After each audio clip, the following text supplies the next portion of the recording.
The city forced the management there to put up fences, right? To increase the number of guards, right? So these whores and prostitutes of the guys up in Stateville now also live in a prison, right?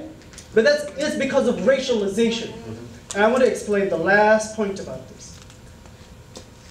The city of Chicago, again, you all know, you probably know better than I do, right? Has lost 16% of its black population in the last 10 years, right? 16%. 6 of those years, Obama, a black Chicagoan, was in the White House, right?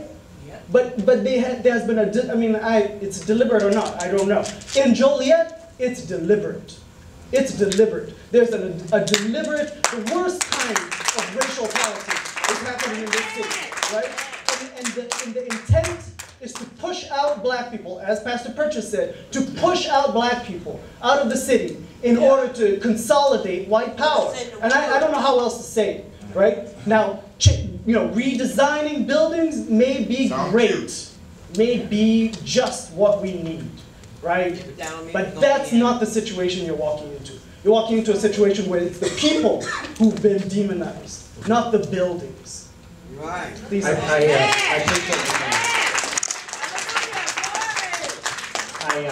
I appreciate your comments. I have a little bit of an inkling of what we're walking into. I've understood that there were some lawsuits. I think you've got the right developer. 90% of my staff is African American, and my gorgeous wife is African American. My gorgeous wife runs property management and oversees resident services. I oversee development and the accounting and finance. We've been working in the city neighborhoods of Chicago, as you heard, for 40 years. The vast majority of our residents are African American, and my company reflects that. I feel bad about racism. I've always felt bad about it as a kid. It turned my stomach.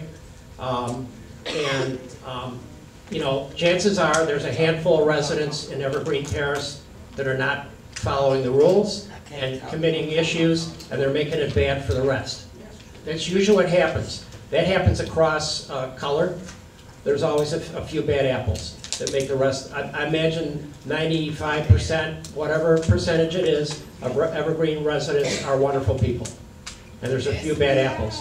And you know what? There's a few bad apples everywhere. But you've got the right developer to deal with it.